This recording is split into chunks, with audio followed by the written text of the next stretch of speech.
So I've finally had the honor to, in the complete grace of Peacock, or should I say Paramount, to finally fucking watch Twisted Metal.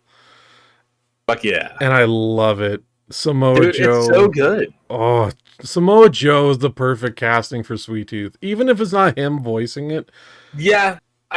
So I agree. Will Arnett does a very good job. It's not his normal like Arrested Development Job voice that he does in every part. Mm-hmm. And it's very distinct from like his BoJack Horseman.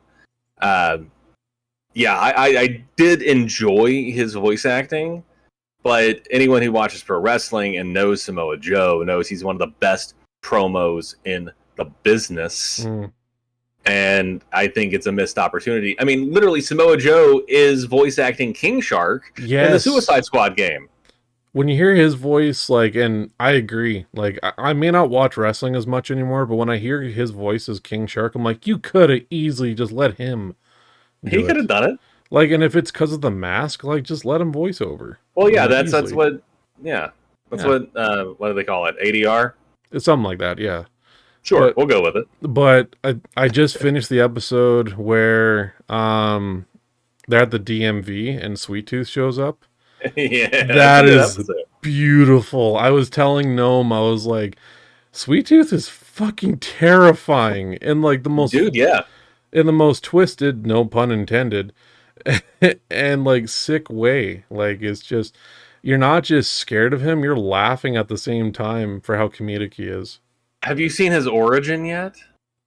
No. Episode 5, it was I am picking up on a lot of the Easter eggs from the games. Yeah, I thought you would. I picked up on so many, especially I love it that they're mixing so like almost every character from every game.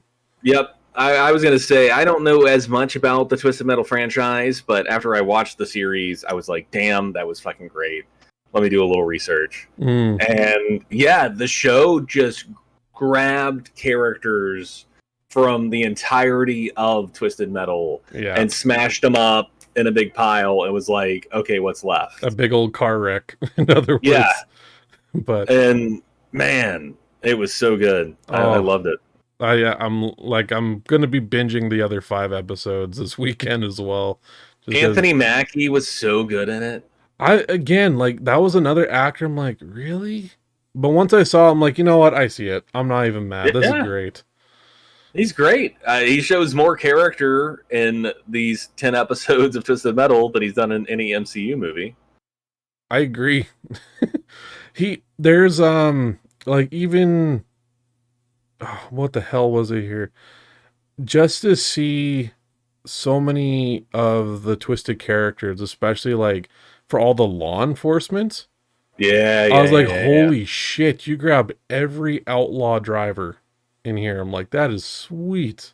And Thomas Hayden Church, so good in that part. What has he got back there? Rifles? No, he's got jugs. Jugs of what? It's the porno mag, big titties, and it's like sicko pig. It's like, fuck, I love that. Man, yeah, I loved it. I really hope they get a season 2. Oh, me too, man. It's so good. I know Samoa Joe wants them to get a season 2. Apparently, he had so much fun. Oh, and I believe it for like how very like out there and theatrical he was. Literally. Yeah, like so good. Oh, so damn good, man. Good times, good fucking times. You know, much like Sweet Tooth just crashing into the Hoover Dam.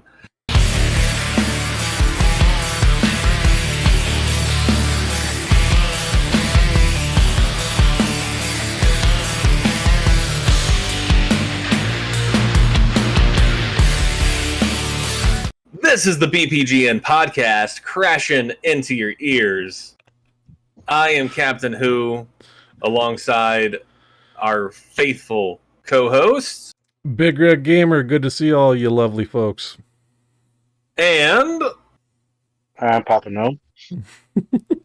So much enthusiasm, Gnome. I love you. Wait, just roll with the punches, buddy. So, You cranked it to 11. I'm keeping it at a good 3. so I got a bit of a fun segment for you fellas this time around. Okay. Okay. What's up? What And are we doing? and this is what I got for you. My dad could kick your dad's ass. How about that, huh? Now, I what I could. mean I'd on never this, looked at this. so what I mean on, Cash him outside. how about that? So this is a new segment I wanted to try on the show where, you know, my dad could kick your dad's ass, which essentially I have the idea of let it be a debate between Gnome and Captain Who, where they Yeah. have to pick one fictional dad. And I will give them each 5 minutes, to say their piece and how their dad could kick their other dad's ass. Okay, so we both know who the other dad is before we get to start a defense. Yes. Yeah. So first of Okay. all, let's lay down the groundwork. Captain who's your daddy? This is tough. Okay, I've got two that I'm waffling Okay. between So right so we now. got a tag team is what you're saying. I mean, we could, if you're open to tag team rules. I think this would be a very interesting tag Gnome, team. how do you feel about this? Are you ready to bring in daddy number 2? Yeah, Sheriff Lucas Hood. Okay, well hang on a second. We'll let Captain state his two daddies. Oh, oh, All right. sorry. Who are your two daddies? Jean-Luc Picard. Okay. Star Trek, all right. Yes. So Admiral Jean-Luc Picard and Stan Smith. Is Stan a dad? Stan, yeah, he's got a son and a daughter. Stephen Haley. Sorry, I was thinking of Steve for a second. No, Stan Smith. Why would I pick Steve for a fight? I don't know. I was like, is it Steve or is it Stan that's the They dad? shove him out the window and he dislocates his shoulder and goes, ah. Okay, so we got Jean-Luc Picard and Stan Smith in this corner, representing Captain Who. Gnome, who's you two daddies? Well, if I would have known it was going to be that, my number one draft pick is Sheriff Lucas Hood from Banshee. Okay. Come back to me for my second one. Let me just do some quick research. Also, yeah, who the fuck? Okay, so don't worry. When each of you guys are given your 5 minutes. Actually, you know what? With two, and since we got time, let's make it up to 10. All right. Okay, I've got to be like, who the fuck what is Banshee? Who is the sheriff? Did no make this up to fuck with me? No, actually, you said Lucas Hood. Yes. Have you seen The Boys? Oh, so it's Anthony Starr. Yes, it's Anthony Starr. Antony. There's no H. Whatever, nerd. Anyways, just think of that, but instead of superpowers, it's just Homelander. Like that's the show. So Peacemaker, but not funny. No, not Peacemaker. It's super cheesy. What the fuck is this show? It's on HBO Max. Okay. Wasn't an answer to my question, but it's fine. What was your question exactly? What is this show? It's just Anthony Starr plays a guy that is fresh out of prison and steals a dead sheriff's identity, so he becomes the sheriff. And he just does as he pleases. He just beats ass, takes names, and makes a lot of enemies. Take ass and kick names? Yep, he takes ass, kicks names, and he pisses nothing but excellence. So and he's also like, has enough resources to like make himself disappear off the map. I'm pretty sure one of my dads can make that happen too. especially Stan Smith. Fuck, he just had to page Bullock, and there you go. So, Do you get it? Why I picked those two? Oh my god, yes, now it clicks in. Oh, you're a fucking mad genius. Good shit, man.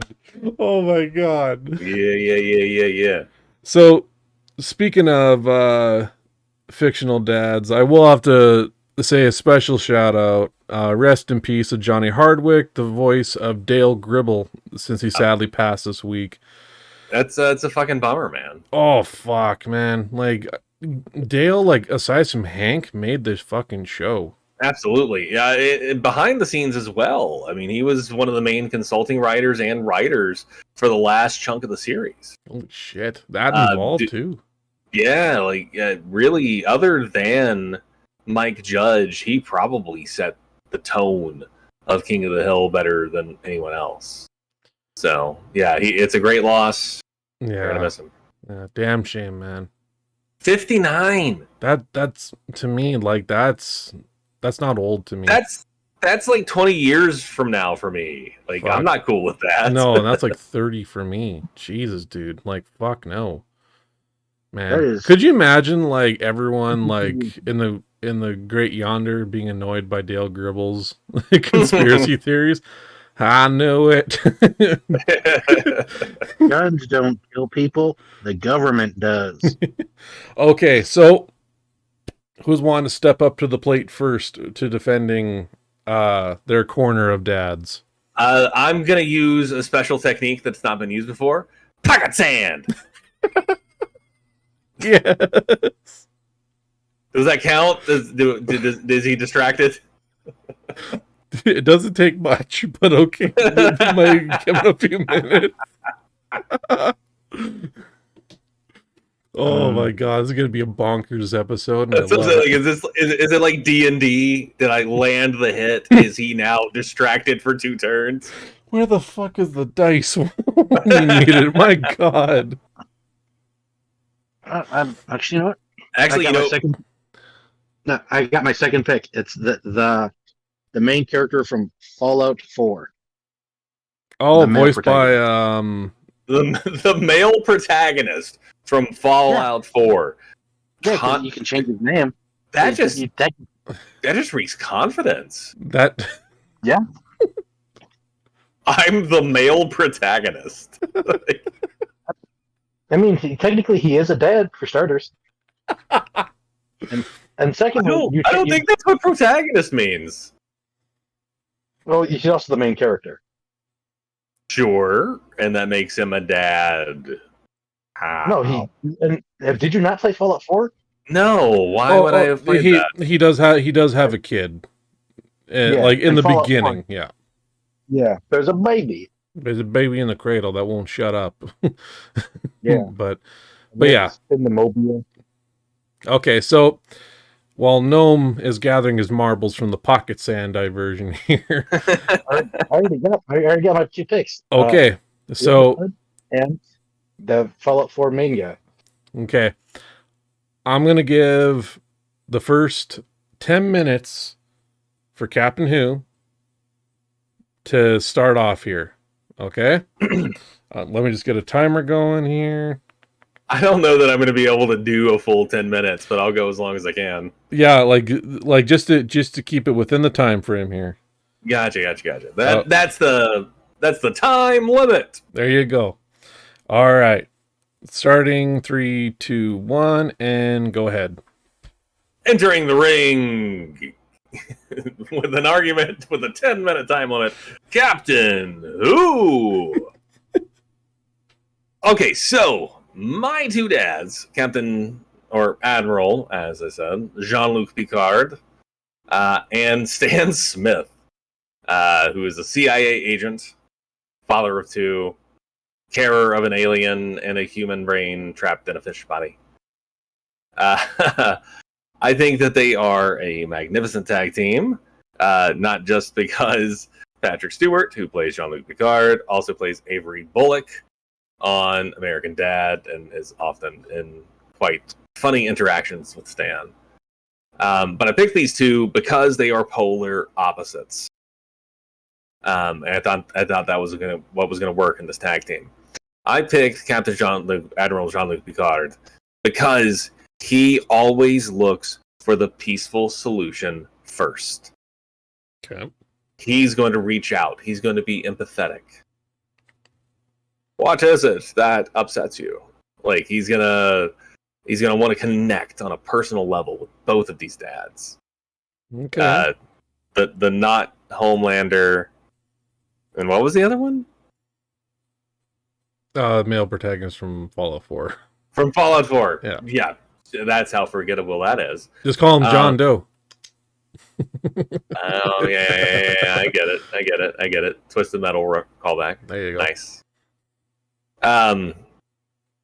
But yeah, okay. So I think it's interesting. Okay, so the John Doe, as you say, the Fallout 4, that I personally think should be disqualified because while the character technically is a father, you are in control of that character and get to make the decisions that character makes. Okay. This is not a freestanding character. This is a character you can manipulate to your desire. Okay. So, now, with that said, I think that between my two, Jean-Luc would go to the Fallout father and try to have an emotional connection with him. Talk to him, find out why he wants to fight, what happened. While Stan Smith walks up to the not Homelander and does Stan Smith things such as puff out his chest and be like, "Want to go, bro?" And intimidating him that way, intimidating him physically. And even threatening, being like, "I know people in CIA, man. I take you down, man." I watch a lot of American Dad and how Stan gets. American Dad is way far better than fucking Family Guy. So I'm with you always has been. Always has been. At some point, someone accuses Stan of something, and he goes, "Ooh!" Yeah, he does. He fucking does too. You're at 6.5 minutes. If you do want to pause halfway and save a rebuttal for 5, nope. Yep, okay, so you got a minute and a half before 5. I will forego my minute and a half and save that for that. I will. Well, no, I'll reserve all of it for the rebuttal. Sounds good. All right, Noam. I like this. We should be writing this down for the rules. I do. I'll be keeping tabs on this from now on.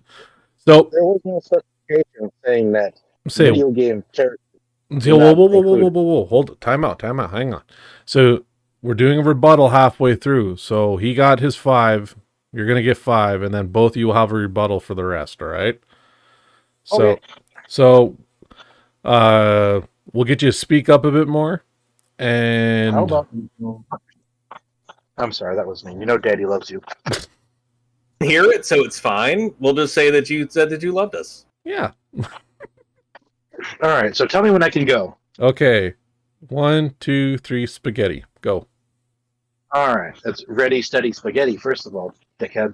Anyways, so my 2 picks, obviously was Sheriff Lucas Hood from Banshee and the Fallout 4 main character.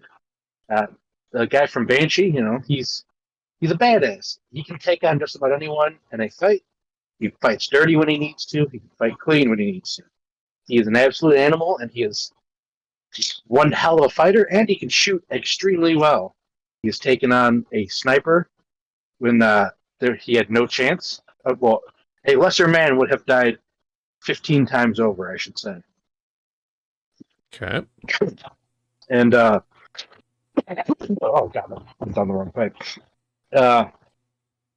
And he knows how to get what he wants from you. He'll talk to you. He'll sugar and sweeten you up, and then he'll kill you when you least expect it, or he'll knock you out. Either way, he comes out on top most of the time. I bet he does. Yeah. Sometimes he comes out on bottom when the girl's on top. His bottom? I think he comes up into her from the bottom. I don't know. That shows a lot of sex in it, though. That dude just slays hella puss. Anyways, He also he's jerks off on the top of skyscrapers. So I mean, that's a different show. Same actor. It's a multiverse, baby. It's all the same. 3.5 minutes, Gnome. All right. And my other pick is the Fallout 4 protagonist, and he should be included because there was no specifications about characters and all that in this aspect. You can fold them to however you want. I typically go, the ranged shooter with him. He's really good with rifles and shotguns and all that. Absolute animal. You can either chat his way out, if you have high enough charisma, or he'll gun you down or beat the hell out of you. Fantastic father. Yes, fantastic father.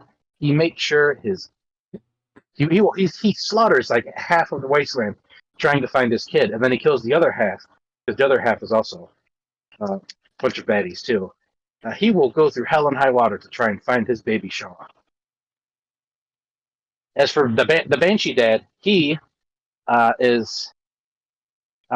out he has a kid later on in the well, I guess early on in the series, but later on, way late in life after he served time in prison for I think 14 years or whatever.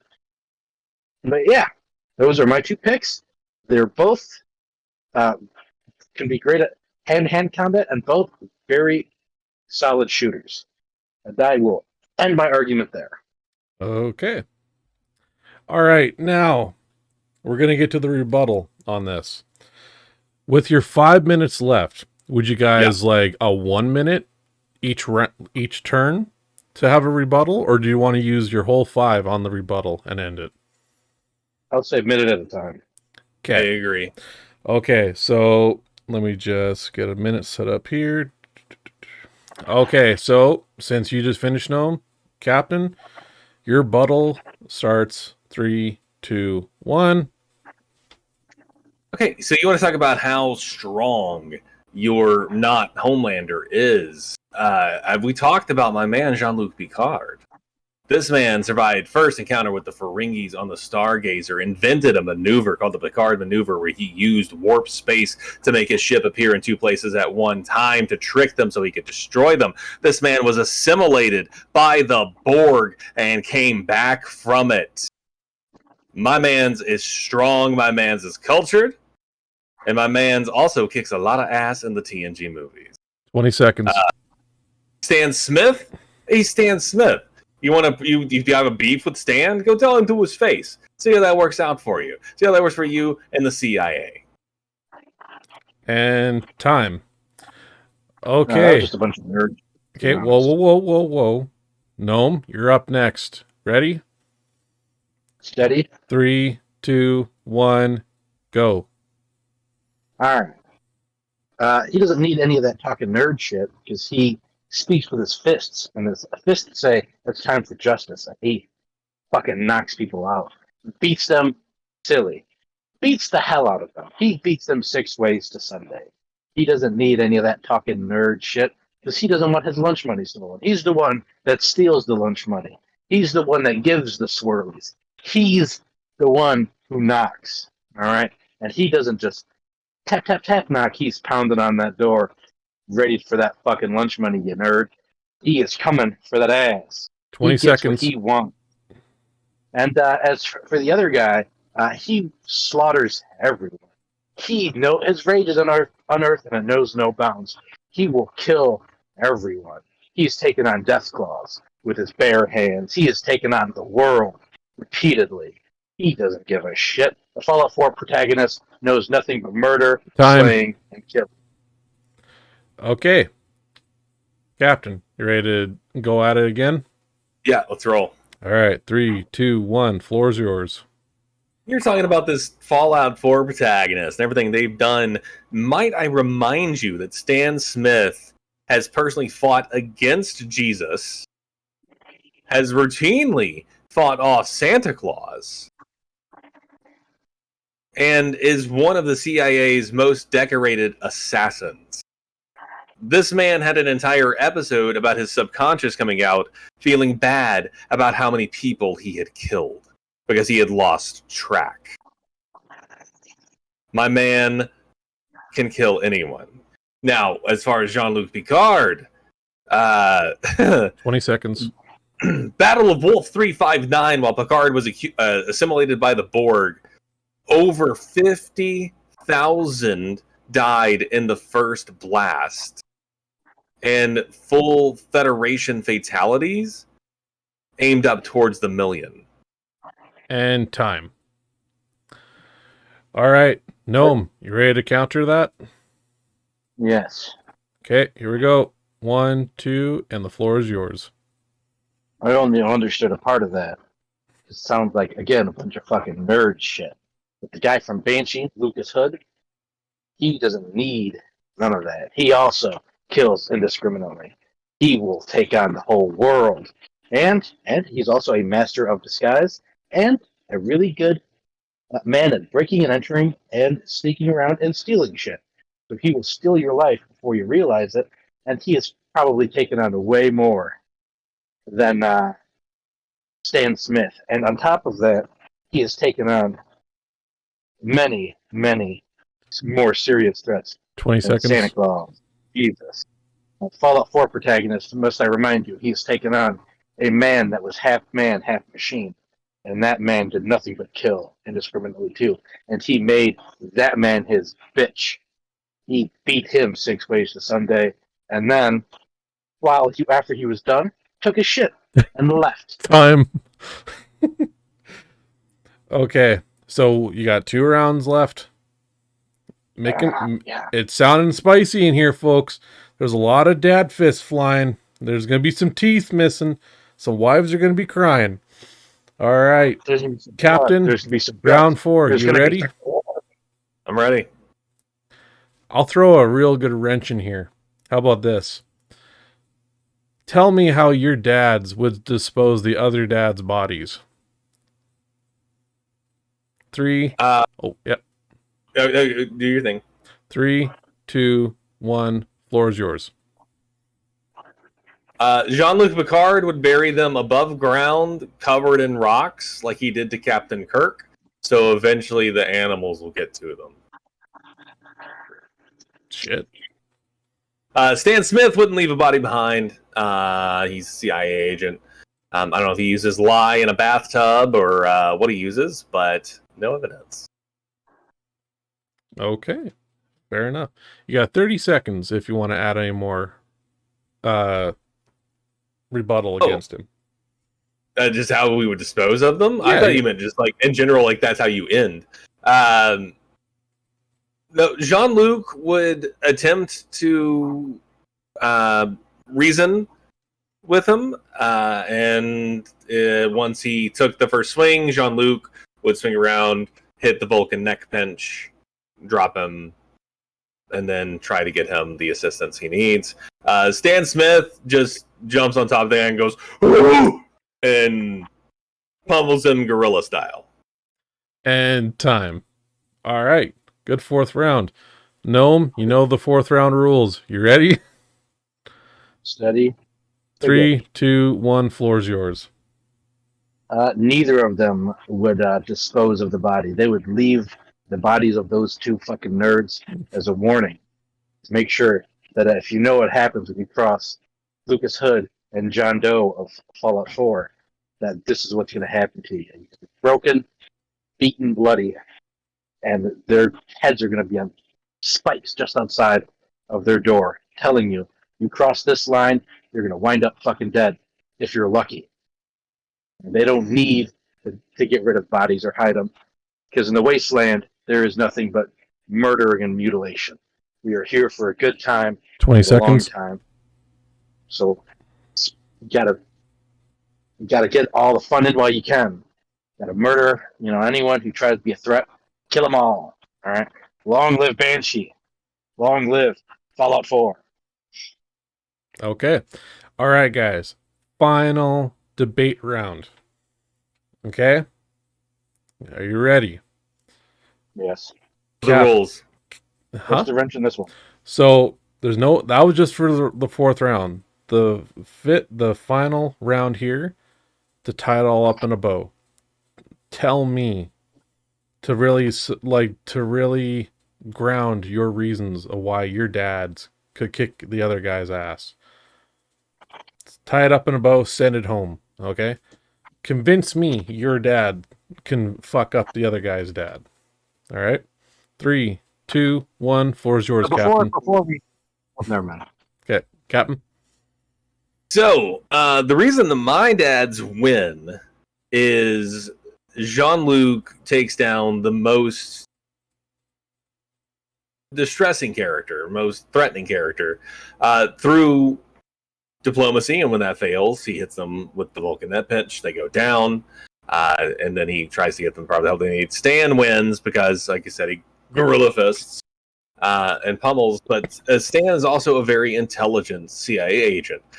They play him dumb most of the time because that's what the story wants, but Stan is he wouldn't be in the position he was in if he wasn't one of the best. Stan knows how to take down everybody, and I think the biggest thing is my two characters don't solely exist on violence. I think that clouds the judgment of the dads on the other side as they wish to do harm. Okay. Get the fuck out of here. Damn. Fuck, I'm so done with this shit. I'm still trying to get used to this fucking iPhone. Okay, so... Yeah, he's talking about his phone, not the podcast. No. No, I'm done with this shit. I'm out of here. Fuck this. No. This was your game! Yeah. It's too hard, damn it. Your dad's ass. Okay, so... Good delivery right. on that, Captain. Gnome, convince me why I should choose your dads for the fact that they can kick Captain's dad's ass. Starting in 3, 2, 1, floor's yours. Well, in the time of war, there's not always time for diplomacy. There's only time for violence. And let's say the fight is already initiated. The first punch has already been thrown. The first shot has been fired. It's time for an all-out battle of attrition. Both my dads, could take the hat off both Stan Smith and Picard because they're not only fantastic shots, but they're also masters of disguise, camouflage, and they are both amazing at sneaking, robbing, and killing. There is only time for love and war, and it's time for war. All right, that's my point. And you don't need no diplomacy when the shot's already been fired and everyone's ready to kill. Okay, that's my point. All right, so I will tell you right now that there was a few common interests that I was looking for your guys' choice of dads. In other words, I was looking for intelligence, which I will say point goes to Captain, because you do have Jean-Luc Picard. Yes, you can go in fisticuffs, hard swinging left, right, and center, but if you got the math figured out in your head, you could win that bitch much faster. Okay? Strength, I will say, goes to Gnome. However, on one technicality of the choice of the Fallout 4 character. I mean, have you watched Banshee? The dude just... No, hang on. Whoa. Just hold it. Because it's your own made character in a game that you do control, okay? I mean, also, that technical intelligence, too, you can really crank that up as well. That's nerd shit. I only level it up like 4 or 5. Now, the final point I was looking for was creativity. And I will say this, Captain does win this round of my dad kicks your dad's ass. Because that was the whole point of round 4 of how they would dispose the bodies. I was looking for creativity on that one. So the very first annual my dad could kick your dad's ass goes to Captain motherfucking Who. In a war zone, baby. Great game, Why guys. is it got to be a war zone? Why is always a war zone with you? The last 2 rounds you said that, and I was like, I'm not going to respond because it's your time, but like... I mean, if they're Why? fighting, I just That assume doesn't mean it's a war zone. And it could be. And, No, watch Star Trek. Lucas Hood never picked up a body. He just left. Well, I take that back. He did dispose of a couple bodies, but that's beside the point. I will say this, though. I make my point. I contradict my point. I retract my point. I will say this. Great debate from both of you. You guys did shell out your own opinions, and you guys said both your pieces on it. Both argued good. I look forward to the next round of my dad could kick your dad's ass. Now, that it was a little messy for this first time, but I think we got a good pattern of how this game's going to go when it goes down. I like it, and I dig the tag team. I don't think necessarily we need to do it every time. No, every now and then. I do think the tag team is fun. So, yeah. I think the next time we get Tim Cleaver or a guest on, we have an all-out battle royale of dads. I think that sounds great. That sounds like fun. No, a fatal four-way. There we go. Fatal four-way. Yeah, fatal four-way, and our guest is our judge. Ooh, shit. That'd be good. We got to do this. Yeah. Okay. That sounds great. So, stay tuned, folks. That'll happen sometime. Absolutely. Maybe Halloween. Who knows? Ooh, that would be fun. Do kids ever argue about their moms or no? Oh, you want to do like my mama can kick your mom's ass special or what? I mean, if that'd be fun. Do that on Mother's Day? Yeah. I wouldn't say no to that. It'd be fun to alternate them.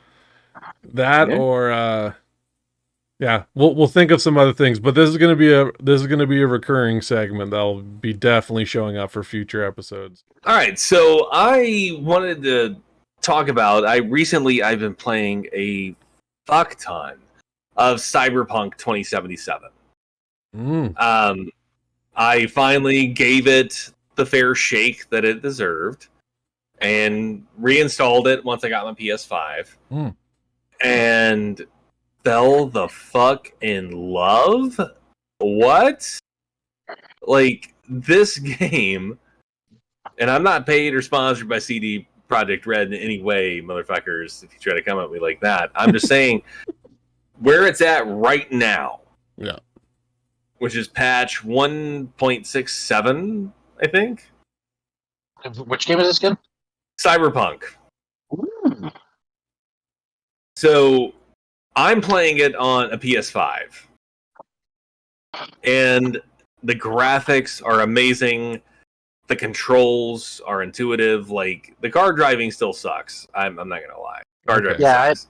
The cars feel like they weigh like 15 pounds. Well, the problem is they have the turning axis for the cars in the middle of the car, and not at the front wheels where cars actually turn. So yeah, it's hard to turn. Yeah, I agree.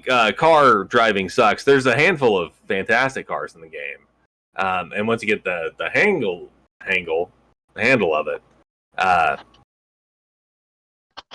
it's real good. But yeah,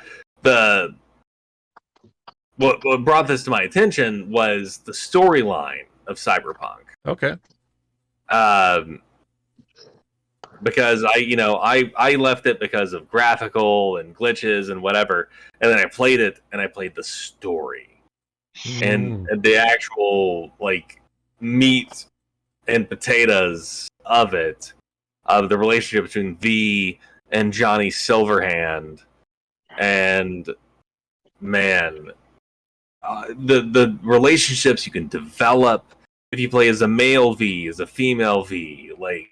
There's so much to learn and see. Like, I'm playing. I've got a maxed out female Street Kid V, and then I'm working on a Nomad male V, he's about 12 levels from max.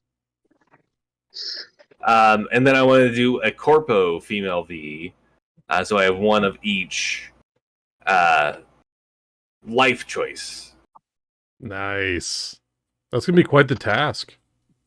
I'm like a third of the way through it. So Damn, dude. It's yeah, I'm making progress. But like I said, the story is amazing. Johnny Silverhand. If you haven't played Cyberpunk 2077 by CD Projekt Red, it is the best narrative game that has come out in quite some time. Mm-hmm. It's, you know, get over what you heard about it at launch. Most, if not all of that, has been fixed, and more is getting fixed soon. Yeah. It is such a spectacular story. What's that, Gnome? They're also adding DLCs very soon too. Oh yeah.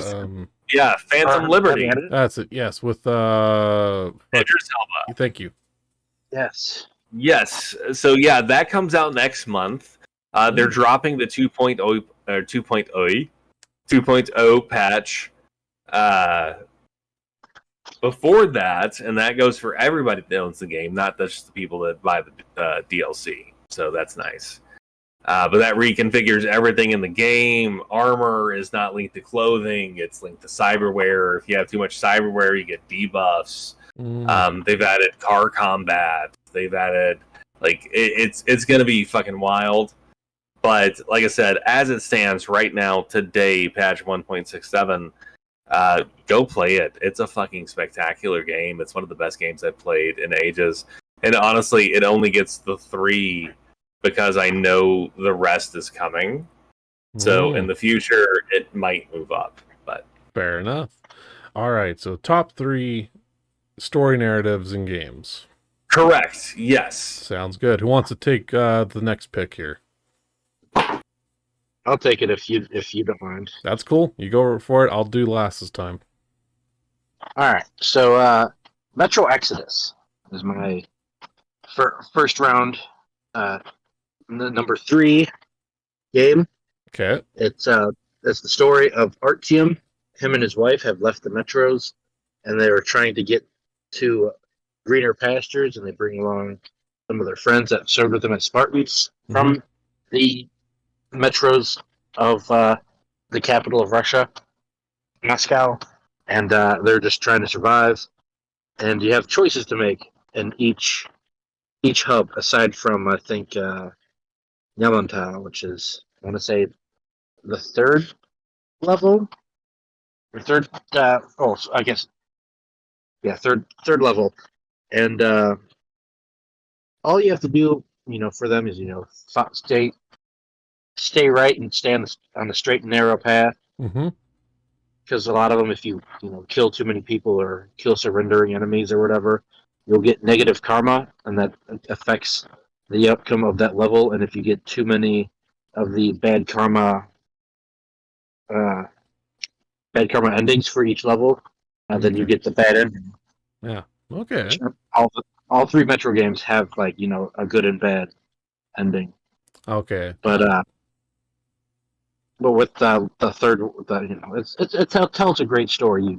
And at one point, your wife gets sick, and you have to go into the harsh wastelands of another city, and it's just riddled with radiation and all that.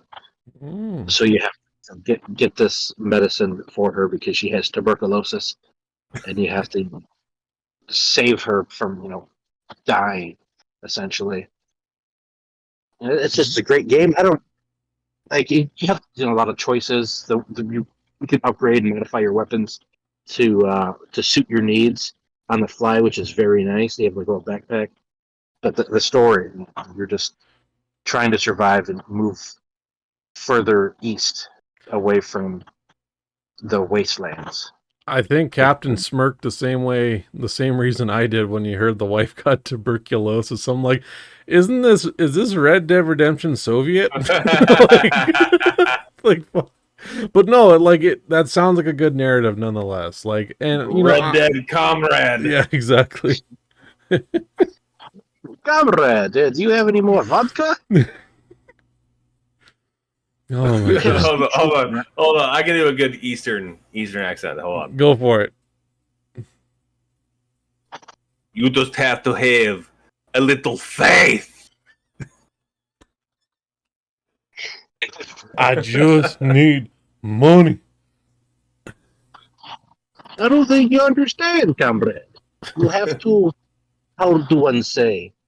steal and cheat, comrade. You have to share with the community. As the Americans say, have a little goddamned faith. Why don't you trust me? It wasn't me who stole your money. I won that fair and square from your pocket. In Soviet Russia, you don't get tuberculosis. Tuberculosis gets you. Fucking hell.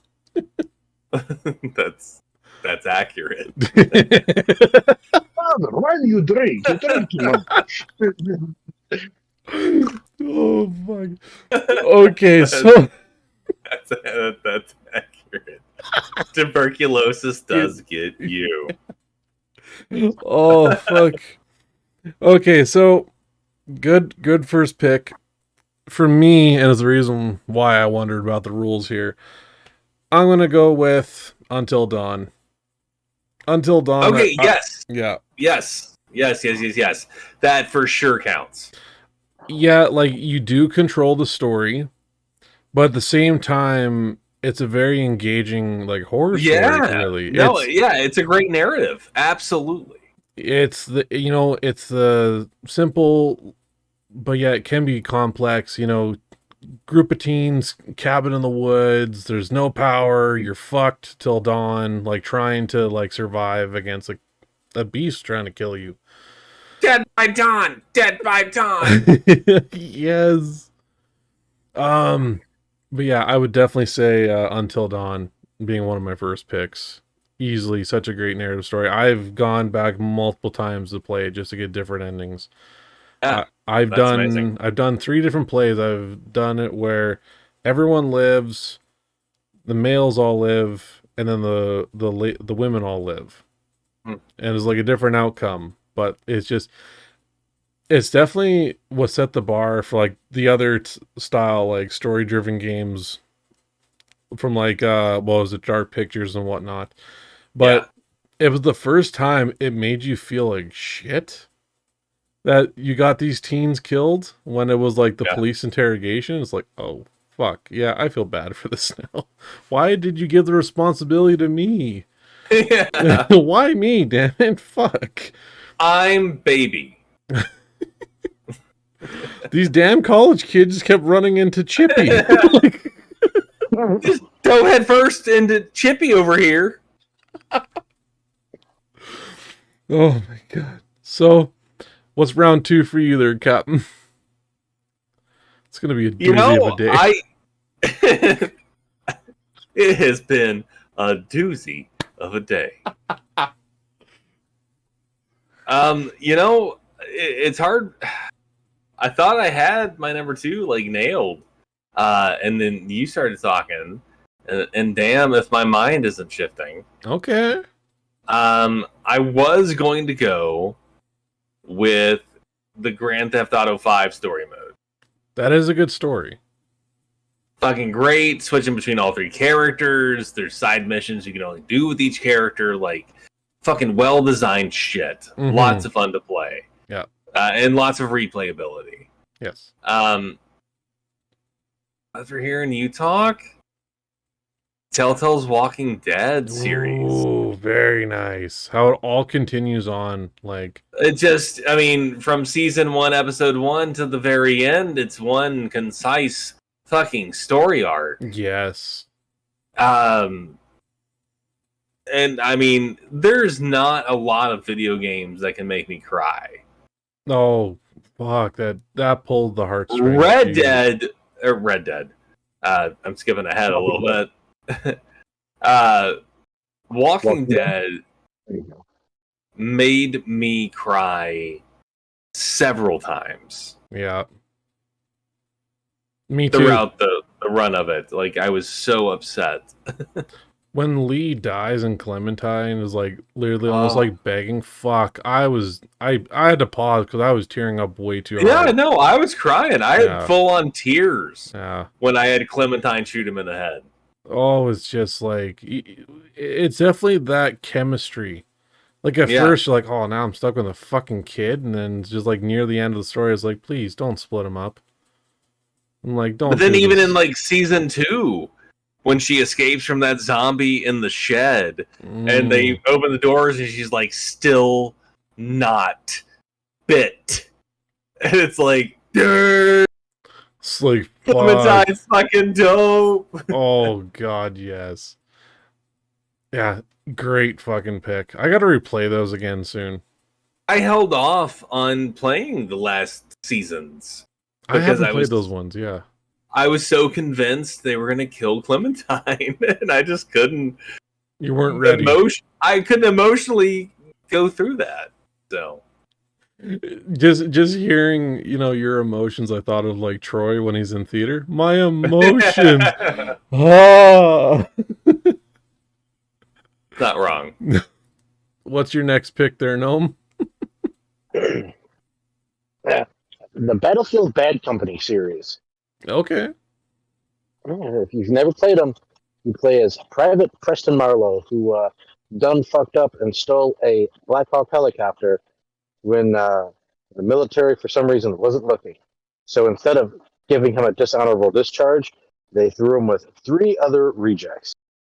Sweetwater, Haggard, and I forget the squad leader's name. But you just go through Eastern Europe just fucking gunning down commies.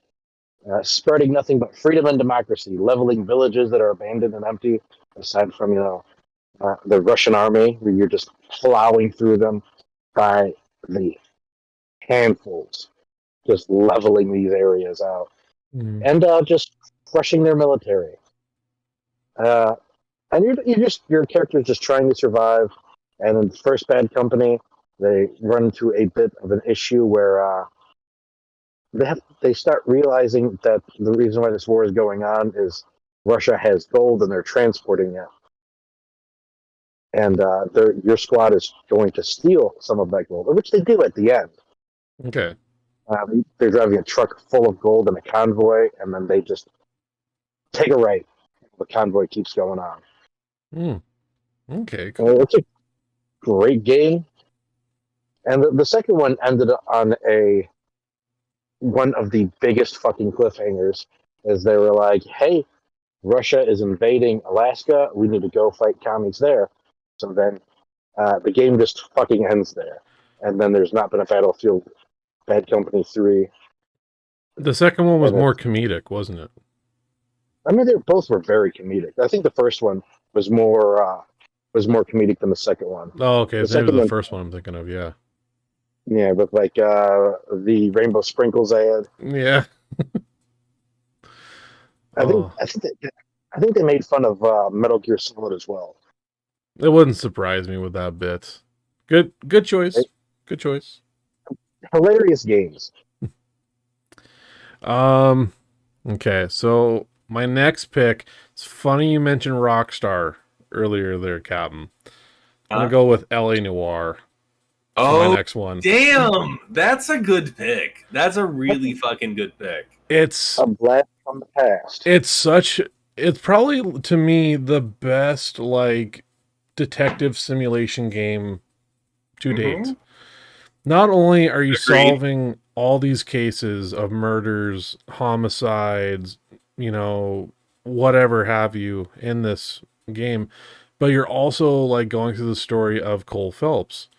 That he goes from like being like this decorative war hero, and then you end up seeing flashbacks of like when he was fighting in Nam. No, in World War II it was. I think. Yeah. Good boy. Yeah, and then World War II. Yeah, because now I'm remembering the dates. There was no Charlie in the Trees. Just and German.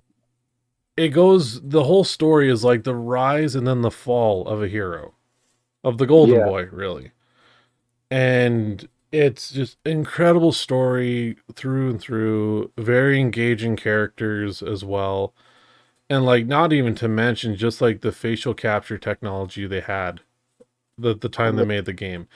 Is it like perfection? There's a few hiccups, but it's still fucking great for the time. Yeah. That's like for that time, that was like for Rockstar, every time they make a game for the most part, raises the bar in some form of quality. Yeah. LA Noire was well, did they just distribute it though? I don't think Rockstar actually made that game. No, it was should say on here. I mean, they published it. They were the publisher, but they also like they probably funded the hell out of that because that is like not a cheap thing they did, especially for that time. It was Was the facial? it was an Australian developer company, I remember. I can't remember the name. I'll probably throw it in the description down below in editing. Look it up now. But You have it. I'm pretty sure. Like, yeah, I know it was based in Australia that did it. But yeah, like Rockstar published it. But They yeah, probably have a Rockstar or some shit, knowing them. that is my second pick easily is LA Noire. Amazing fucking game. If you've not played it, I highly recommend you play it. Whether it's Steam, the X, the P, whatever your goddamn choice is. I'll tell you to bleep this particular phrase Okay. after the fact, but when they did the yeah. I shit myself. Yeah, no shit, dude. Oh. There was so many mind fucks in that game. Like, it was the longest game I ever played when it first released. I remember it took me a month. Yeah. Because it came out on 2 discs. Well, what'd you have? I think- PlayStation at the time? No, I had Xbox. I thought it came out on 3. Or am I thinking of Wolfenstein: The New Order? No, so like originally, like this game came out on PlayStation 3 and Xbox 360. Yeah, I remember having my friend let me borrow it. Yeah, 360. I feel like it had 2 or 3 discs. It might have been 3. Yeah. I think it was 3 because there was the my- download disc and then The actual play discs. Yeah. Yeah. I knew because I know Wolfenstein: The New Order had that as well. Mm-hmm. Yeah. So, yeah, like when you got far enough in the game, you had to take the disc out and put the other disc in. Could you imagine yeah, if you didn't have the wild. second disc? That would be like the shittiest cliffhanger. It's like, Yeah, fuck! that's like the worst family video rental ever. Yeah, Oh my god. But yes, is that game on Steam? I might actually pick that up sometime. it is on Steam. I grabbed it on sale during the summer They sale. remastered it, right? Yeah, they did. I don't know if it's the remaster on Steam. The one that I hold in my hand here, this is the remaster for Xbox One. But I scored on sale for like $5 on Steam for LA Noire. It's got a few hiccups to try and start the game. It's kind of like a trial and error, but then when it does start up, it runs great. But yeah, Sounds like in my car. It's crazy, with one game with this facial animation that went, really raised the bar, and then another game it was horse balls raising up and down with the temperature. Does happen. Yeah. so We're actually really changing up how they raise the bar in games. yeah. With minute details. I'm looking forward to showing off my last pick because it might be out of left field for some of you. But the final pick, what is there, Captain? Red Dead Redemption 2. Oh, I knew it. Yeah. It's a great pick. I mean, nonetheless. how would it be any other? That Yeah. is one of the most fulfilling narrative stories that I have ever played in my life. Like, I remember I would be playing it, and then the next day I would tell my wife, and I'm like, things aren't looking good for Arthur. Yep. And she's like, who's Arthur? And I'm like, Arthur Morgan! Like, You're getting I'm so so emotionally invested. into it. Yeah. I spend more time with him than you. Like, And you don't know my best friend, Arthur and Morgan? you don't know who Arthur is? You disgrace me. But it's such a beautifully deep, rich fucking story. Mhm. And it doesn't matter which way you play it. Like, you get such different endings if you play it as despicable or if you play it as good. Mhm. Arthur's going to end up roughly in the same place, Yeah. regardless. It's just how he's but- remembered in the end. Right. Yeah. Yeah. And how all these characters are portrayed so fucking well. Yes. All these NPCs. that you legitimately feel bad for either rejecting them or disrespecting them. Like, there's a guy in Valentine who's like, "Mister, I just need a friend," and I'm like, "No, I'll be your friend." Yeah. And then you find out he does horrible things. Well, he tries to steal from you later, but yeah. Oh, My favorite is when you call out the guy who says he's blind. He's like, "Sir, can you give me some change? I can't see." He's like, "How can you know if I'm a sir?" And he's just like, "Oh shit!" He like kicks over his hat and tells him to fucking beat it. At that point, like, yeah, it's just there's so much that goes into that narrative story. Just my God. One of my favorite Arthur like random encounter moments is if you're camping up towards like the northeast corner of the map, which would essentially be Appalachia.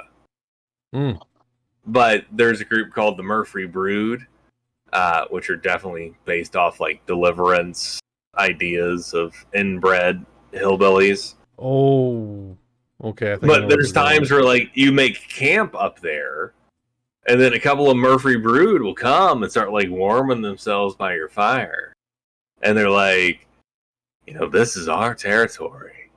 We can let you stay here for a price. Oh my God. And then you get the choice as Arthur to acquiesce and pay the money or draw your fucking firearm. Yeah. And my Arthur always draws his fucking iron. Mine would too. And pops them. And then Arthur says, after he kills them, he goes, "How about I camp wherever the hell I want?" Yeah. No shit. It's like, no notes. Absolutely perfect. That's the take we wanted. It's beautiful. It's heartbreaking. It's funny. It gets weird. It's the best video game I've ever played in my life. Yeah, it's definitely still up there, like one of my top 10s. Yeah. For like favorite game. Like, it's narratively it's incredible, very engaging. Like, as you said for Walking Dead, like I was a fucking mess at the end of it. Like, it's like you talk about engagement with the characters. Yeah. And he's on his last ride, and like every time it does a slow-mo and it's playing like the memoirs of like people that you encountered and whatnot, and like fuck, that choked me up every time. And the song it plays there, it's like, "My stand unshaken, may I?" And it's just this like, it's the end. No, like it wasn't the nothing song in playing... the game has specifically said it. Nothing has said this is the absolute end, and yet it. What wasn't the song that played called "That's the Way It Is"? Oh yeah, That's the Way It Is. Yeah. Is another one they played. If you do the like Renegade Evil ending, there's like a rap song that plays. Really? As you're just like mowing down Pinkertons. Oh shit! I never got. There's also a Willie Nelson song that can play. Oh, isn't that doesn't he sing that one for like building the cabin? No, that's not Willie, though. No? I can see how you would think it would. It sounded like that for a minute there, so. No, he's got a track that can play during the end as well. Oh, nice. Based on what you choose, but yeah, fucking phenomenal game. Absolutely. If you guys have not played it, despite what you think about Cowboys or not, it is a fucking amazing game. Grab it, play it. You'll thank us later. Cowboys are hot. Gnome, what's your final? Well, to add on to his real quick, when I first started it, for the first time ever, I was like, when the fuck do we get on a John Morrison? I don't really care about this fucking weenie bobini. Same. And that's how I started the first couple hours. And then by the end of it, Arthur Morgan was a part of me. Yep. I was a part of him. We were one. And then you find out that his time is coming to an end. Yeah. It's like, Father, why did I hate you, Arthur Morgan? I love you. You're my brother. Then we're all begging for him to come back. Like we're trying to find like a cure or like a secret playthrough where he doesn't get TB or something. And it's Yeah, just like and the fuck sequel, you. Hey, believe me, I have done that mission with zero violence, and he still coughs in your face. I remember trying to constantly try to walk up to him with a bandana cover up to his mouth. Mm-hmm. And every time he got close, it automatically came down. I was like, motherfuck, just please humor me. Come I'm on. trying to use PPE. Yeah. It's COVID, damn it. I'm from the future. It gets worse. Don't let this happen. I've seen this shit play out. So what's your final pick there, Nope? okay, I got so distracted by that. It's all good. My final pick, I would say Fallout 3. Okay. All right, and the reason why is that the story is amazing, and how they lay it out is very well done. They give you a big open world, and the story takes place a majority of the time in like the center of the map and then the bottom right. So that's the basic area is like an actual DC, and then like one time they'll have you venture out west of the main city, but the rest of that discovery is on you. Okay. You go on, you want to level up or just want to explore the world, find better equipment or better weapons and all that. You have to go search for it. The game gives you a path to follow, and then you have to go find your dad. Uh, on the set path. But you can't just follow that. You gotta adventure. You gotta go through the paths that you have not been able to tread yourself, or the paths that are not meant for you to follow. You have to go off the beaten path. You have to find different places. You'll find different armor, like special armors and shit, or weapons. It's just a great story, and the story is very short compared Okay. to Fallout New Vegas. However, Fallout New Vegas makes you go everywhere, and that was kind of like an issue with me. Was just you they kind of force you to discover. Not Fallout 3, you discover everything on your own. It took me, I want to say, 8 years before I discovered the Oasis, Okay. and I've played Fallout 3 many of times, sunk in hundreds of hours into that game. Mm, Only been to the Oasis probably 2 or 3 times. That's it. damn. But I, yeah, I I haven't finished Fallout 3. Like I did score it for free on Epic Games launcher like over the holidays. it's also And on Game. oh yeah. But like I'll probably get around to finishing it, but yeah, it's a good game nonetheless. Um Yeah. what was it here? Final pick for this. For me. And again, it might be coming out of left field.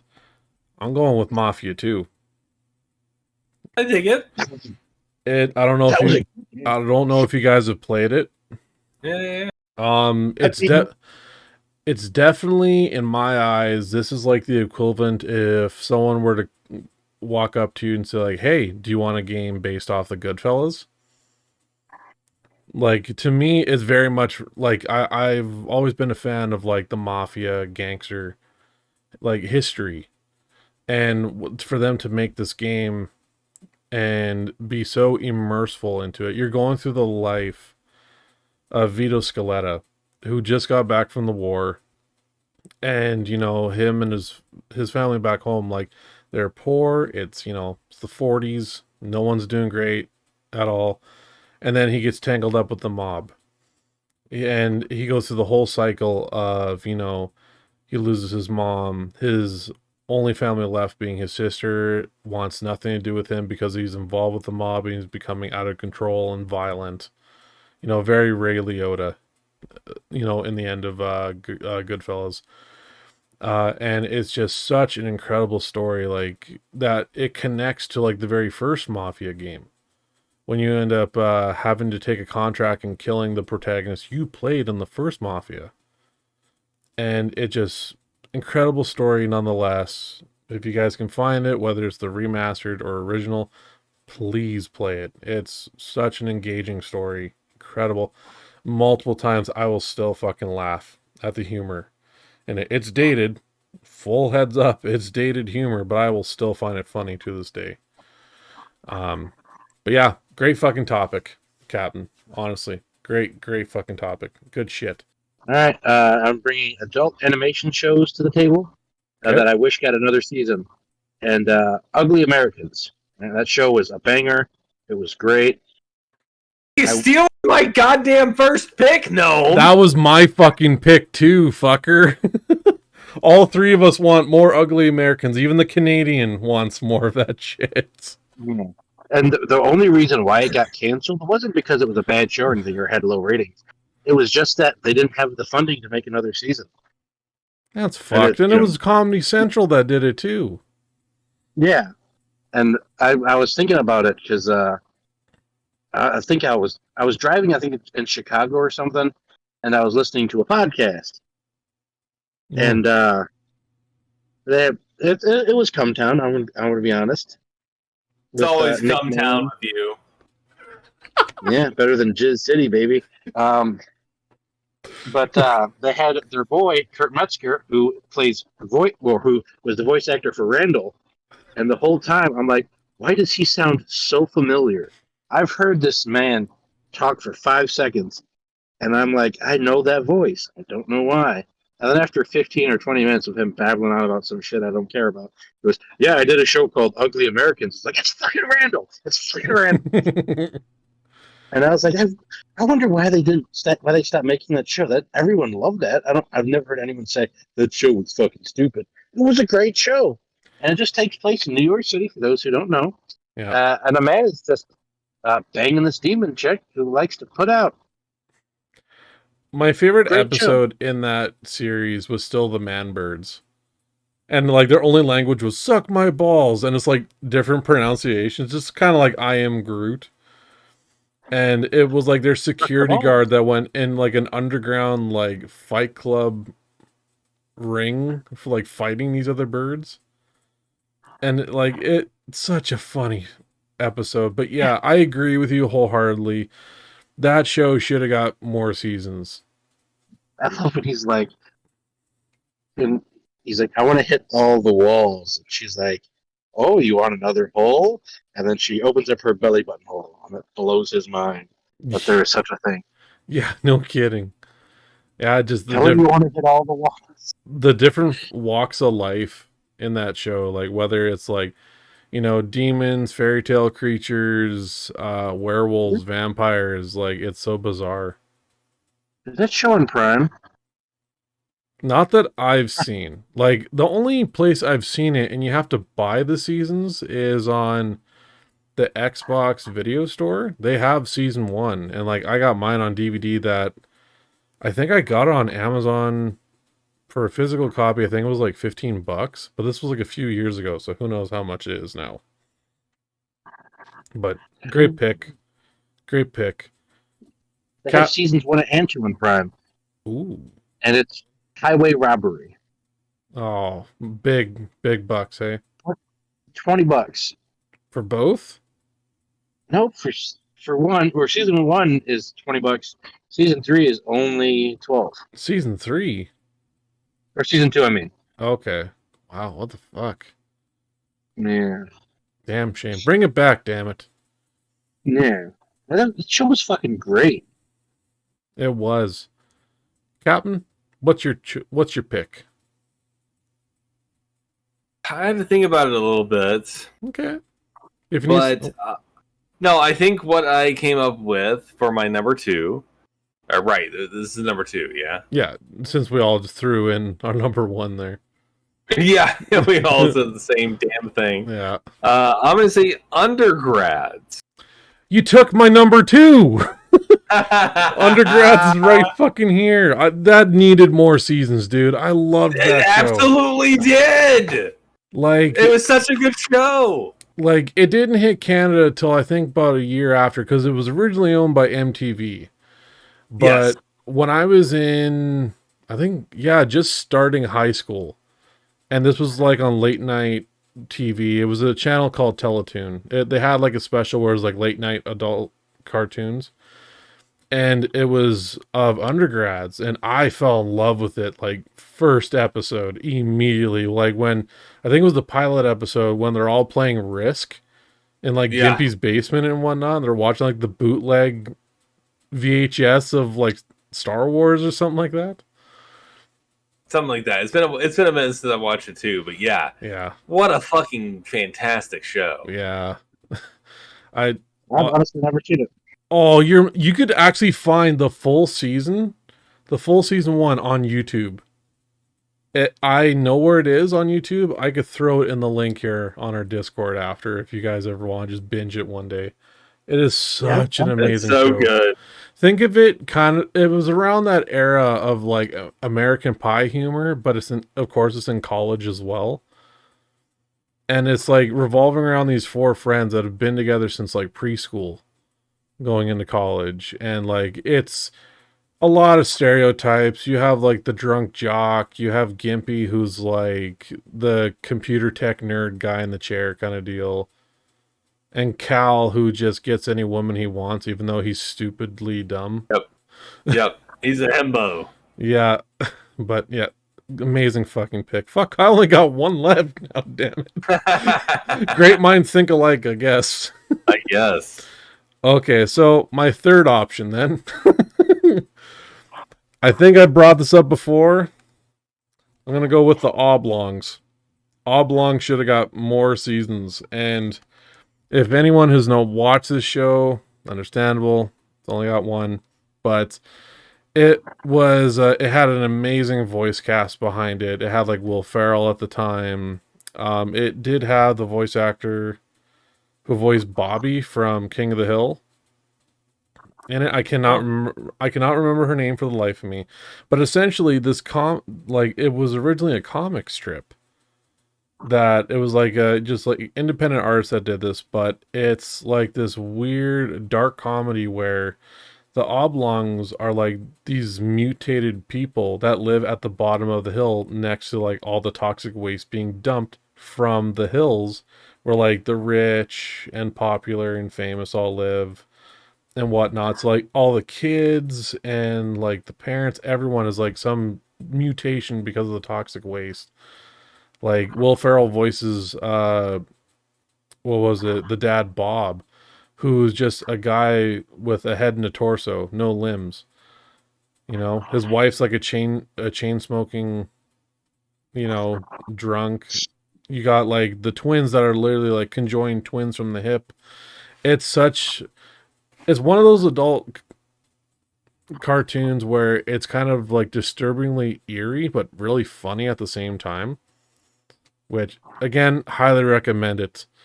So yeah, that's my three all done very quick. So you guys throw in what would that be, 2 and 3 for you, Gnome, and one more for Captain. Yeah, Well, let's hit Gnome first. Okay, Gnome, what's your 2? Mr. Pickles. Oh, from Adult Swim there.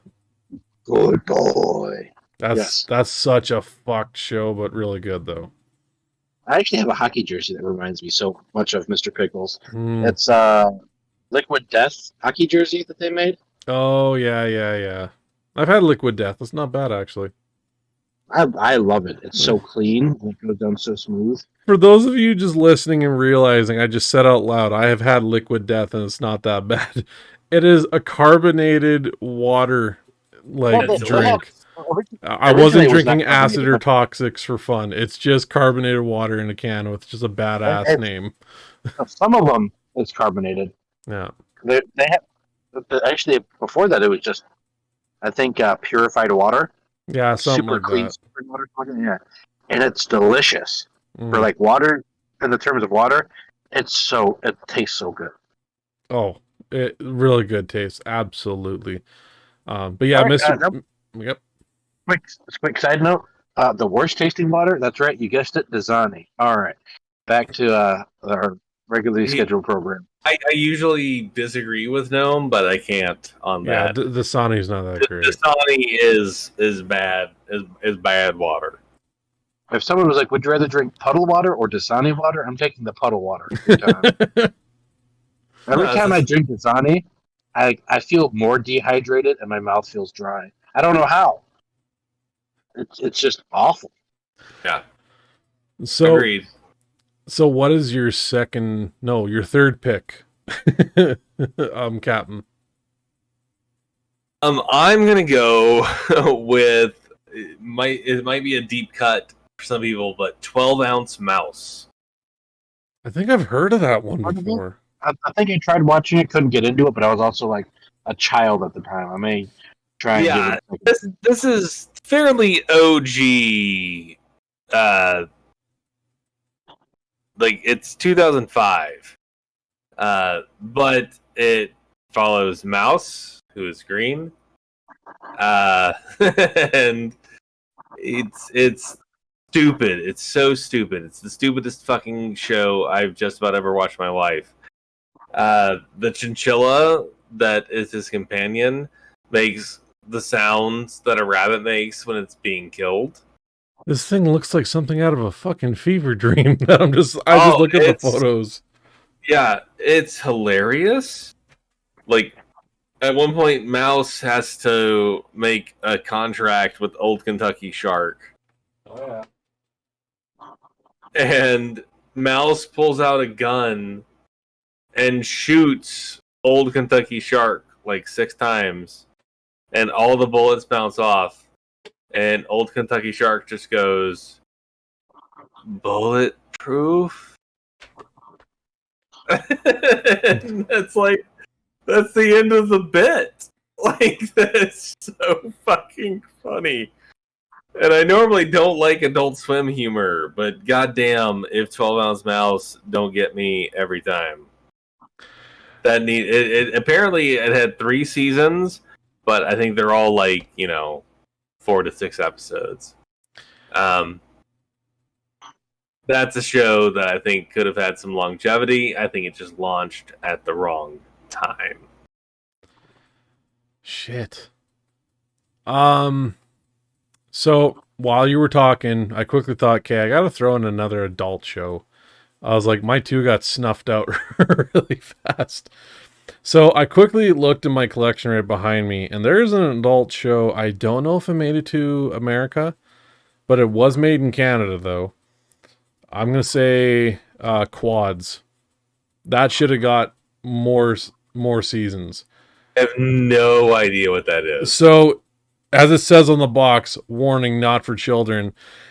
It is a very, like, could you make it today? No fucking way could you. But it essentially follows this one guy. Like, the whole story goes is that he was a drunk alcoholic, and one night he came stumbling out of a bar, got ran over by a millionaire, and is now a quadriplegic in a power chair.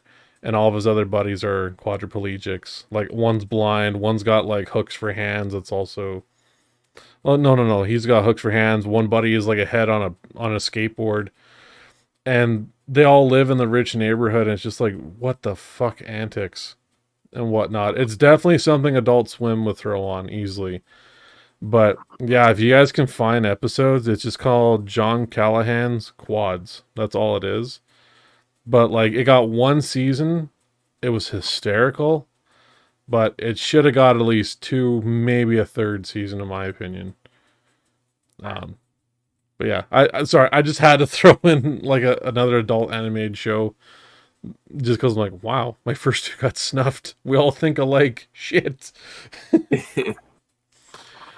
So I do think it's funny that we all had very similar ideals going into this. that never happens. Was Ugly American and then like undergrads easily. So what about your third gnome? Your third one? Oh shit! I just had it in my head. Moral Oral. Oh God, I remember that show. Yeah. And I really wish that Adult Swim just let them do what they wanted to do, so they could have properly fleshed out that whole story. Because, like, season 1, it's all happy, it's stupid, it's funny, and dumb, obviously. But like, it's just so well done. Yeah. And then season 2, they had 2 or 3 seasons. I think they had like. I feel like they only had 2. Because I remember watching episodes of it on late night for Teletoon. And Isn't that Starburns show? The guy who plays Starburns on Community? Something tells me it has to be. There's Dino Stemma Papa Papa blah blah Papas. Let me It's see. Creek. Oh, And so Moral Oral only had like 3 seasons, yeah. and they were originally going to make like 4 or 5, and and every season gets darker and darker, and then He I was on think that show. I think it was like season or like the end of season between season 2 and 3. They're like, so this is our plan, and Cartoon Network says you get one more season. This shit is just too dark. We don't like it, which is funny because that show ran so BoJack Horseman could walk.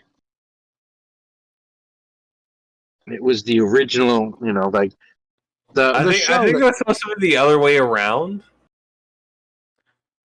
No, walked or whatever. Either way, my point is, and this is my point, is that because Moral Oral got nailed to that cross early on, is so that there could be more sad, depressing adult animation shows, I and just it'd looked up be more what. reasonable and okay to like make them now. So I looked up the cast for this. Starburns voiced Billy, who was Moral Oral's friend.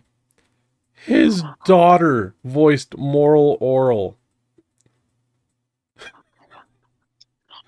I'm looking at the cast right now, and yeah, What's Starbird's actual name? his Alex. it's Dino Stampa Topalapa. I don't fucking know how to pronounce that. Dino Dinosaur. Yeah, so That is and, a super Greek name. and then the daughter is Tigger. That's his daughter's fucking name? Yeah, That's yeah. a dangerous name. Mm-hmm. Yeah. Very much so. Good pick though. Yeah, Moral Oral needed more seasons in my eyes. Like you would catch that in between shows of Adult Swim. Like Aqua Teen Hunger Force and Family Aqua Guy Teen and needed shit. more seasons too, man. Like They that was had such like a good 11 show. of them. They had 11 seasons. What? I thought they only had like 5. No. They had a lot. Oh, okay, never And then, mind. Upset. and then they had under the Aqua Teen Hunger Force name, they had 11. And then they had like 2 or 3 more, and every season they would just change the name of the show.